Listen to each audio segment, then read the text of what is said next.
मेरे प्यारे साथियों, आप सभी का स्वागत है आपके अपने YouTube चैनल ट्रिकी नंबर 1 में। तो आज की इस वीडियो में हम लोग बात करने वाले हैं कि हमारी जो लेसन चल रही थी हिंदी की, उसमें आज का हमारा टॉपिक रहने वाला है संज्ञा से अव्यय तक। ये हमारा रहेगा पार्ट फर्स्ट। ठीक है, पार्ट फर्स्ट है ये हमारा। तो आइएगा इसको स्टार्ट करते हैं। देखिए, सबसे पहले दिया गया है यहाँ पर शब्द और पद। ठीक है, शब्द और पद के बारे में जान लीजिएगा क्या होता है कि जब शब्द स्वतंत्र रूप से प्रयुक्त होता है और वाक्य के बाहर होता है तो यह शब्द होता है, किंतु जब शब्द वाक्य के अंग के रूप में प्रयुक्त होता है तो इसे पद कहा जाता है। ठीक है, ये हो जाएगा। मतलब कि स्वतंत्र रूप से प्रयुक्त होने पर शब्द शब्द कहलाता है, किंतु वाक्य के अंतर्गत प्रयुक्त होने पर शब्द जो है वो पद कहलाता है। बस इतना डिफरेंस है कि जब स्वतंत्र रूप से प्रयोग होता है शब्द तो शब्द होता है, किंतु जब उसे वाक्य में हम यूज कर लेते हैं तो उसे हम पद कहते हैं। क्लियर हुआ बात। अगला है कि पद के भेद। पद के भेद। पद के 5 भेद होते हैं: संज्ञा, सर्वनाम, विशेषण, क्रिया, अव्यय। अगर हम लोग बात करें कि पद के कितने भेद होते हैं, अगर आपसे क्वेश्चन पूछा जाए तो पद के 5 भेद होते हैं। कौन कौन से? संज्ञा, सर्वनाम, विशेषण, क्रिया, अव्यय। ये पद के 5 भेद होते हैं। तो यहाँ पर स्टार्ट होगा आपका संज्ञा से। स्टार्ट करेंगे हम लोग। क्या करेंगे? संज्ञा से स्टार्टिंग होगी। अब यहाँ पर देखो, सबसे फर्स्ट आता है यहाँ पर नाउन, यानी संज्ञा क्या होता है इसको समझेंगे। संज्ञा क्या है? परिभाषा इसकी है कि संज्ञा को नाम भी कहा जाता है। मतलब समझो, किसी प्राणी, वस्तु, स्थान, भाव आदि का नाम ही उसकी संज्ञा कही जाती है। समझ गए? किसी चीज़ का नाम, जैसे कह दिया गया रमेश तो रमेश एक संज्ञा हो गया, या कह दिया गया गंगा, या कह दिया गया नदी तो ये हो गया संज्ञा। ये किताब, जिसका भी नाम है तो क्या हो जाएगा? संज्ञा। अब देखो आगे, दूसरे शब्दों में किसी का नाम ही उसकी संज्ञा है तथा इस नाम से ही उसे पहचाना जाता है। संज्ञा ना हो तो पहचान अधूरी और भाषा का प्रयोग भी बिना संज्ञा के असंभव नहीं है। तो मतलब क्या है, आपने संज्ञा समझ लिया क्या? किसी का नाम ही संज्ञा होती है, सीधी बात ये है। ठीक है, ज़्यादा आपको टेंशन लेने की जरूरत नहीं है। अब देखो यहाँ पर है संज्ञा के प्रकार। संज्ञा के प्रकार, पहला है कि व्युत्पत्ति के आधार पर संज्ञा 3 प्रकार की होती है। व्युत्पत्ति के आधार पर संज्ञा 3 प्रकार की होती है। एक हो जाएगी रूढ़, जैसे कृष्ण, यमुना। एक यौगिक, जैसे पनघट, पाठशाला। योग रूढ़, जैसे जलज। ठीक है, यौगिक अर्थ में होता है, यौगिक अर्थ में अर्थ जल में उत्पन्न वस्तु। योग रूढ़ का मतलब होता है कम। जैसे समझो यहाँ पर, अब यहाँ पे आपने वो समझ लिया है कि योग रूढ़ क्या होता है, जैसे जलज। अब यौगिक शब्द अर्थ क्या है, जैसे पनघट, मतलब क्या है? जल में उत्पन्न वस्तु। यह है यहाँ पर योग रूढ़ अर्थ है कमल, जैसे जलज का हो जाएगा आपका कमल। तो देखो मतलब समझो, हमने आपको जो पढ़ाया था, शब्द पढ़ाया था, ये प्रकार पढ़ाए थे, योगी क्या होते हैं, रूढ़ शब्द क्या होते हैं, योग रूढ़ क्या होते हैं, तो उसका लिंक आपको डिस्क्रिप्शन बॉक्स में मिल जाएगा। वहाँ से आप लोग उन चीज़ों को भी समझ सकते हैं। तो व्युत्पत्ति के आधार पर संज्ञा जो होती है 3 प्रकार की होती है। आपने देख लिया, एक रूढ़ हो जाएगी, एक योग रूढ़ हो जाएगी, एक यौगिक हो जाएगी। ये बात होती है।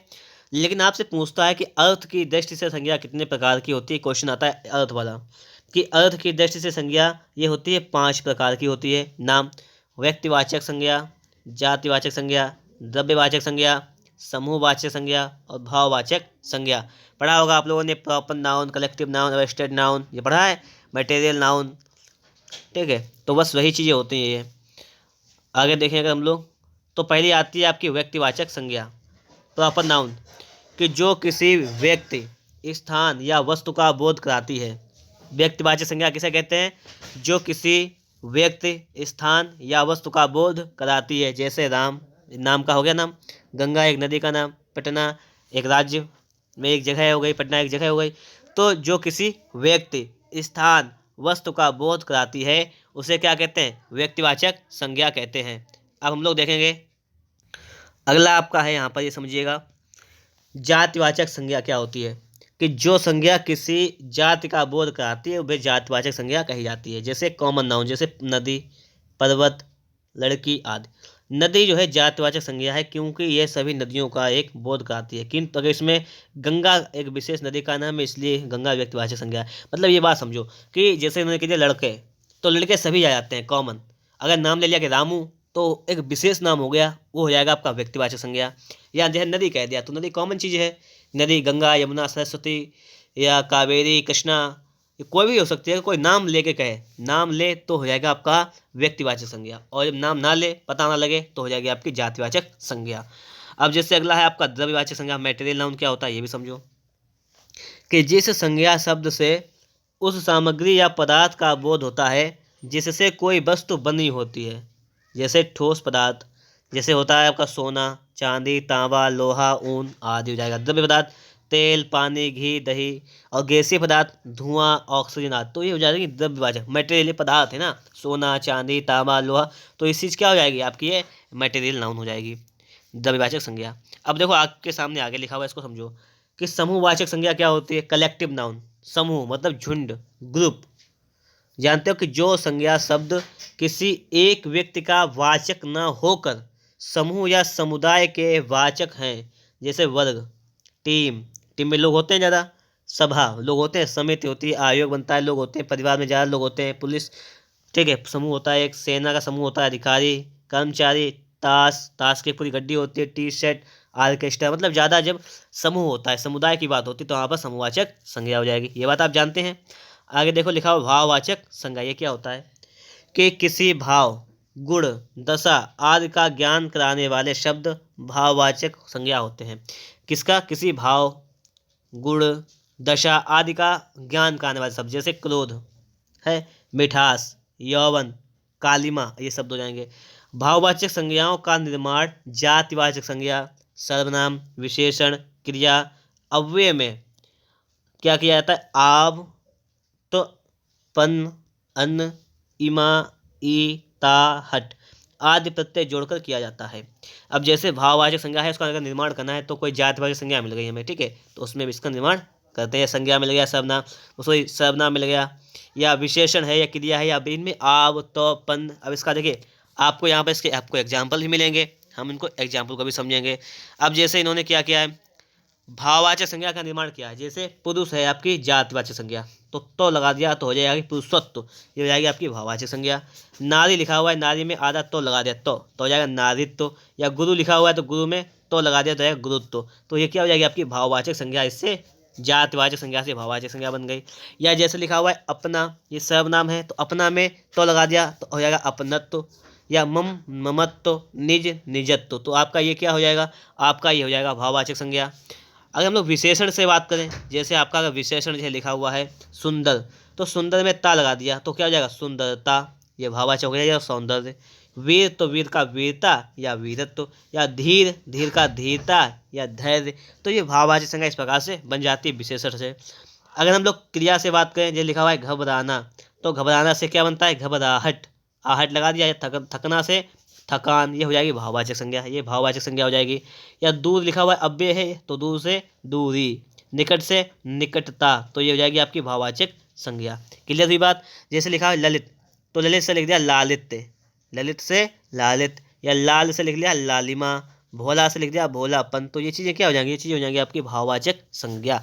आगे का हम लोग बात में आगे लिखा हुआ है चढ़ना का हो जाएगा आपका चढ़ाई, भटकना से भटकाव, या नीचे से लिखा हुआ है नीचाई, क्या हो जाएगा नीचाई, समीप से हो जाएगा समीपता, समीप से क्या हो जाएगी आपकी समीपता। तो इस प्रकार से जो है विशेषण, क्रिया, अव्यय, या आपकी देखिए निज क्या नाम जातवाचक संज्ञा और सर्वनाम, इन चीज़ों से हम लोग भाववाचक संज्ञा में कैसे कन्वर्ट करते हैं वो चीज़ आप लोगों ने यहाँ पर समझी है, समझने का पूरा प्रयास किया है।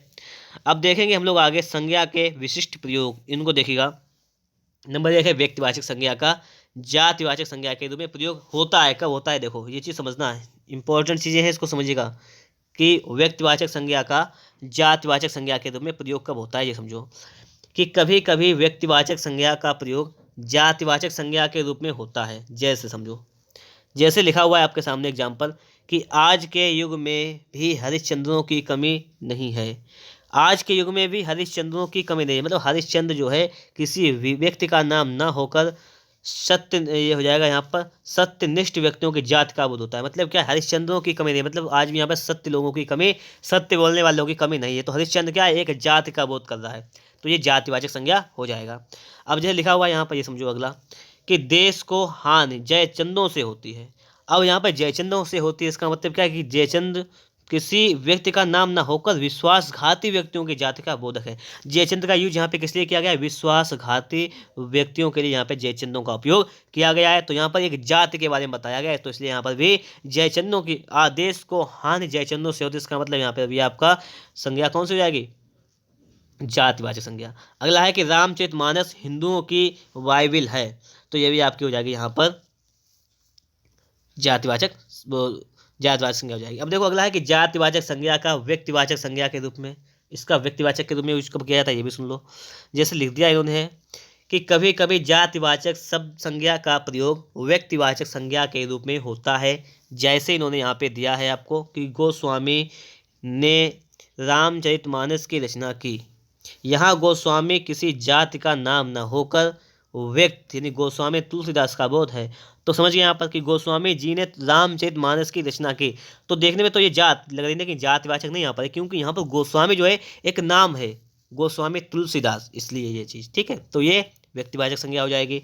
शुक्ल जी ने हिंदी साहित्य का इतिहास लिखा, तो यहाँ शुक्ल किसी जाति का नाम न होकर व्यक्ति हैं आचार्य रामचंद्र शुक्ल, इनका बोधक है ये, तो इसलिए शुक्ल क्या हो जाएगी आपकी व्यक्तिवाचक संज्ञा। या अगला है कि पंडित जी भारत के प्रथम प्रधानमंत्री थे, तो पंडित जी कौन है? पंडित जवाहरलाल नेहरू के लिए बात हो रही है यहाँ पर।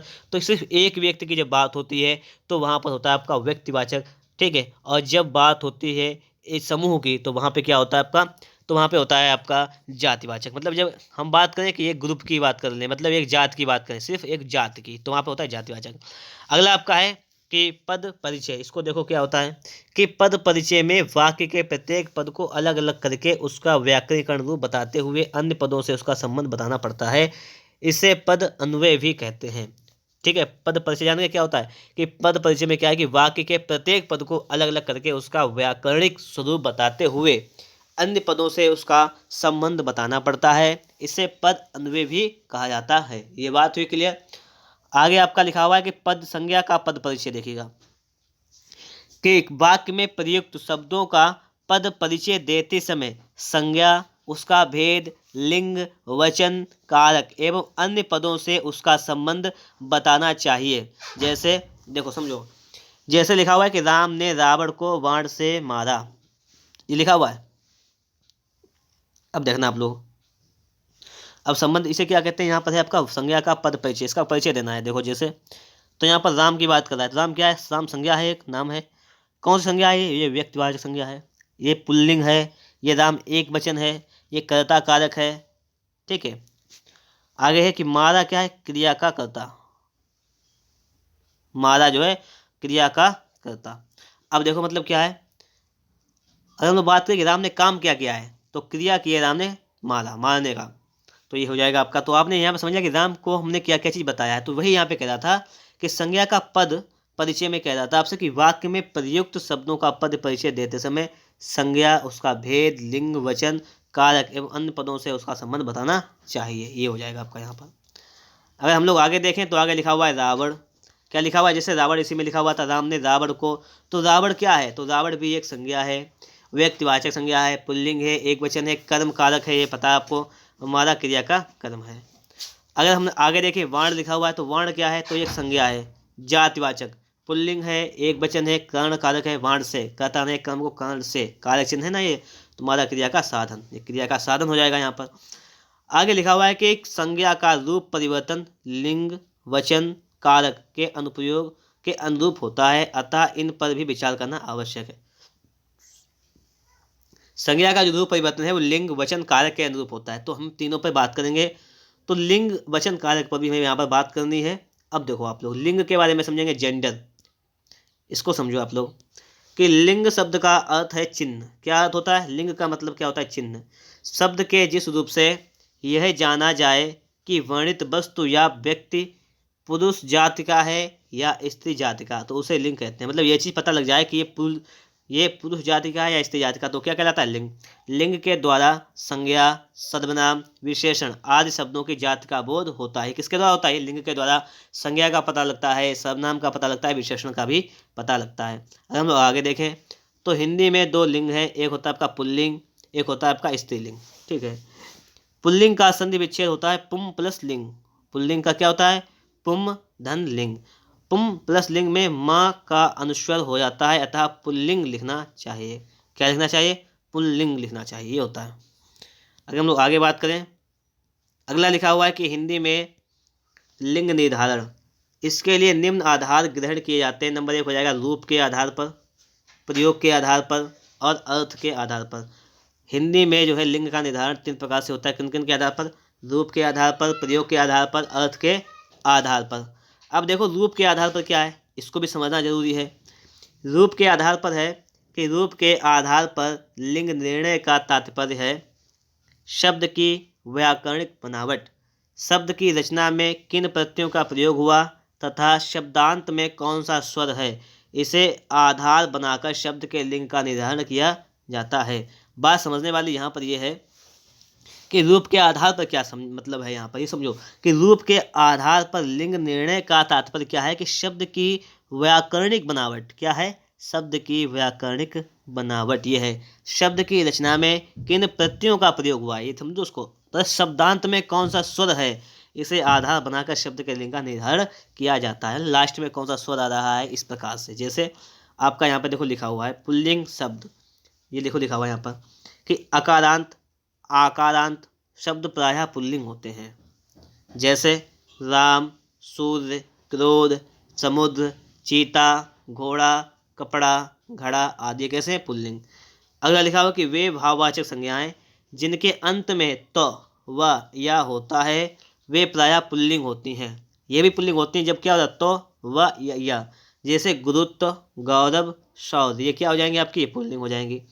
अगला है कि जिन शब्दों के अंत में पा, पन, आव, आवा, खाना जुड़े हों वे प्रायः पुल्लिंग शब्द होते हैं। जैसे बुढ़ापा, मोटापा, बचपन, घुमाव, भुलावा, पागल खाना। तो इस प्रकार से इस बात को समझना है कि क्या क्या शब्द ये पा, पन, आव, आवा, खाना, ये शब्द अगर जुड़े हों अंत में तो ये कैसे होते हैं? ये पुल्लिंग होते हैं। अगला इसमें लिखा हुआ है तो वह या, याद कर लेना, ये कैसे होते हैं? ये पुल्लिंग होते हैं।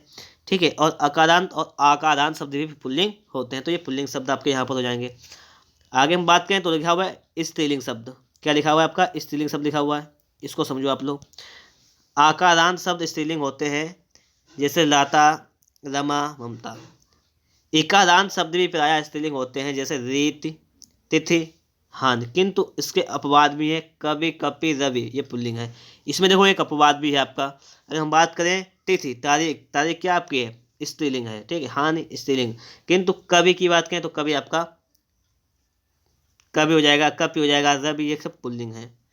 अगला है कि ईकारांत शब्द भी प्रायः स्त्रीलिंग होते हैं, जैसे नदी, रोटी, टोपी। किंतु अपवाद भी है, इसमें अपवाद भी है, जैसे हाथी, हाथी, दही, पानी, ये शब्द पुल्लिंग है, ये अपवाद भी इसमें है। अगला लिखा हुआ है कि आई, इया, आवट, आहट, ता, इमा प्रत्यय वाले शब्द भी स्त्रीलिंग होते हैं। ये शब्द आई, इया, आवट, आहट, ता, इमा, ये प्रत्यय वाले शब्द स्त्रीलिंग होते हैं, जैसे लिखाई, डिबिया, मिलावट, घबराहट, सुंदरता, महिमा, ये शब्द हो जाएंगे आपके। आप आगे देखेंगे तो आगे लिखा हुआ है स्त्रीलिंग प्रत्यय। क्या लिखा हुआ है? स्त्रीलिंग प्रत्यय। पुल्लिंग शब्द को स्त्रीलिंग बनाने के लिए कुछ प्रत्ययों को शब्द में जोड़ा जाता है, इन्हें स्त्रीलिंग प्रत्यय कहते हैं। मतलब पुल्लिंग शब्द को अगर स्त्रीलिंग बनाना है तो कुछ प्रत्ययों को हम जोड़ते हैं, शब्द में जोड़ देते हैं, तो इन्हें स्त्रीलिंग प्रत्यय कहते हैं। जैसे देखो आप लोग यहाँ पर आपके सामने एग्जाम्पल लिखा हुआ है, इसको समझो आप लोग कि संस्कृत के स्त्री प्रत्यय उदाहरण, जैसे आ लगा दिया तो छात्र से छात्रा बन गया, महोदय से महोदया बन गया। या आनी लिखा हुआ है तो इंद्र से इंद्राणी, रुद्र से रुद्राणी। इका लिखा हुआ है तो इका से गायक से गायिका, नायक से नायिका, ये हो जाएगा। और इनी लिखा हुआ है, इनी से यक्ष से यक्षिणी, यक्ष से यक्षिणी, योगी से योगिनी। तो इस प्रकार से भी हम पुल्लिंग से स्त्रीलिंग बना सकते हैं, सिर्फ इन प्रत्ययों का उपयोग करके। जैसे आपके सामने ये वाले पुल्लिंग हैं, इनसे स्त्रीलिंग बनाया है, ये पुल्लिंग है आपके और इनसे स्त्रीलिंग बनाया है। क्लियर हुई बात? अगला देखिए हमें इसको भी समझिएगा कि संस्कृत के स्त्री प्रत्यय शब्द, जैसे ई, ती, त्रि, नी, जैसे कुमार, ये पुल्लिंग है, इससे ई लगा के कुमारी बनाया। पुत्र से पुत्री बनाया, श्रीमान से श्रीमती बनाया, भाग्यवान से भाग्यवती, ती लगा दिया। अभिनेता से अभिनेत्री, त्री लगा के बनाया, नेता से नेत्री, पति से पत्नी, नी, भिक्षु से भिक्षुणी। ठीक है, तो इस प्रकार से भी हम शब्द बना सकते हैं। आपका आगे का भी शब्द लिखा हुआ है, जैसे आइन, आनी, इन, इया, ई, नी। उर्दू के स्त्री प्रत्यय बाद में पढ़ेंगे, पहले इसको देखो। तो हिंदी के स्त्री प्रत्यय क्या हो जाएंगे आपके? आइन, आनी, इन, ठीक है, इया, ई, नी। अब जैसे ठाकुर था, ठाकुर से क्या बना दिया? ठकुराइन। तो ये स्त्रीलिंग हो गया। पंडित से पंडिताइन, या जेठ से जेठानी हो गया। मुगल से क्या हो गया आपका? मुगल, मुगलानी। आगे लिखा हुआ है तेली से तेलिन, इन लगा दिया। धोबी से धोबिन, या बेटा से बिटिया, इया लगा दिया, ये सब तो बिटिया। लोटा से लुटिया हो गया। ई, काका से काकी, ई काकी हो गया। ये काका से क्या हो गया? काकी। पोता से क्या हो गया? पोती। नी, मोर से मोरनी, और शेर से शेरनी। तो ये शब्द कैसे हो जाएंगे आपके? ये शब्द आपके हो जाएंगे यहाँ पर हिंदी के स्त्री प्रत्यय के शब्द। आगे लिखा हुआ है उर्दू के स्त्री प्रत्यय, उर्दू के उदाहरण दिया गया यहाँ पर, देखो जैसे आ लगा दिया। मासूक का मासूका, वालिद का वालिदा, ये उर्दू के शब्द हैं, ठीक है। माशूक, माशूका, वालिद, वालिदा। अब आगे देखो लिखा हुआ है प्रयोग के आधार पर। किसके आधार पर? प्रयोग के आधार पर। हमें प्रयोग के आधार पर भी समझना है। प्रयोग के आधार पर है कि प्रयोग के आधार पर लिंग निर्णय के लिए संज्ञा शब्द के साथ प्रयुक्त विशेषण, कारक चिन्ह एवं क्रिया को आधार बनाया जा सकता है। अब जैसे आपके सामने लिखा हुआ है, इसको समझना है कि अच्छा लड़का या अच्छी लड़की। तो लड़का पुल्लिंग, लड़की स्त्रीलिंग यहाँ पर हो गया। किसके आधार पर पता लगा? हमें यहाँ पर विशेषण के आधार पर, कारक चिन्ह के आधार पर भी बनाया जा सकता है। जैसे लिखा हुआ है राम की पुस्तक, राम का चाकू। तो राम की पुस्तक, तो राम की पुस्तक, ये पुस्तक क्या हो जाएगा आपकी? स्त्रीलिंग। और राम का चाकू, ये चाकू पुल्लिंग। राम ने रोटी खाई, तो रोटी क्या हो जाएगी? स्त्रीलिंग। ये क्रिया है आपकी स्त्रीलिंग। क्यों हो जाएगी? क्योंकि क्रिया स्त्रीलिंग है। आगे है कि राम ने आम खाया। अब देखिए यहाँ पर आम क्या हो जाएगा? पुल्लिंग। क्यों हो गया पुल्लिंग? क्यों? खाया, ये क्रिया जो हो जाएगी वो कैसी है? क्रिया पुल्लिंग। जब क्रिया पुल्लिंग है तो आपका ये भी पुल्लिंग हो जाएगा। क्लियर हुई बात? अब आगे लिखा हुआ है अर्थ के आधार पर, इसको समझो आप लोग। अर्थ के आधार पर जो है कुछ शब्द अर्थ की दृष्टि से समान होते हुए भी लिंग की दृष्टि से भिन्न होते हैं, उनका उचित एवं सम्यक प्रयोग करना चाहिए। जैसे आपके सामने लिखा हुआ है कि अर्थ के आधार पर मतलब है कुछ शब्द जो हैं वो अर्थ की दृष्टि से समान होते हुए भी लिंग की दृष्टि से भिन्न होते हैं। अर्थ समान है लेकिन लिंग भिन्न। जैसे कवि लिखा हुआ है पुल्लिंग, तो कवियत्री। विद्वान का हो जाएगा विदुषी, नेता का नेत्री। या लिखा हुआ है आपका महान, तो महान का स्त्रीलिंग क्या हो जाएगा? महती। साधु का क्या हो जाएगा? साध्वी। लेखक का क्या हो जाएगा? लेखिका, ये हो जाएगा। आगे के उपर्युक्त शब्दों का सही प्रयोग करने पर ही शुद्ध वाक्य बनता है। जैसे लिखा हुआ है कि आपकी महान कृपा होगी, तो आपकी महती कृपा होगी, ये शुद्ध वाक्य हो जाएगा स्त्रीलिंग के लिए। वह एक विद्वान लेखिका है, नहीं, वह एक विदुषी लेखिका। लेखिका के लिए विदुषी का यूज किया जाएगा। ऐसे लिखा हुआ है कि वाक्य रचना में लिंग संबंधी अनेक अशुद्धियाँ होती हैं, सजग एवं सचेत रहकर ही इन अशुद्धियों को निराकरण हो सकता है। ये बात तो क्लियर हुई कि अशुद्धियों को हम लोग दूर कैसे कर सकते हैं। हम लोगों ने इन चीज़ों को थोड़ा सा बेहतर पढ़ने का प्रयास किया है। अगर वास्तव में आप लोगों को वीडियो ठीक ठाक लग रहा है, अच्छा लग रहा है, तो वीडियो को लाइक कर दीजिएगा। चैनल पर नए हैं, चैनल को आप लोगों ने अगर अभी तक सब्सक्राइब नहीं किया है तो चैनल को आप लोग सब्सक्राइब जरूर कर लीजिएगा। और हम मिलेंगे आपको इसके नेक्स्ट पार्ट में, और उस पार्ट का आपका नाम रहने वाला है वचन। क्या नाम रहेगा? वचन की बात करेंगे हम लोग अगले सेकंड पार्ट में, पार्ट 2 में, जो कि आप लोगों को बहुत जल्दी मिलने वाला है। ठीक है, पार्ट 2 के लिए थोड़ा सा वेट करेंगे आप लोग।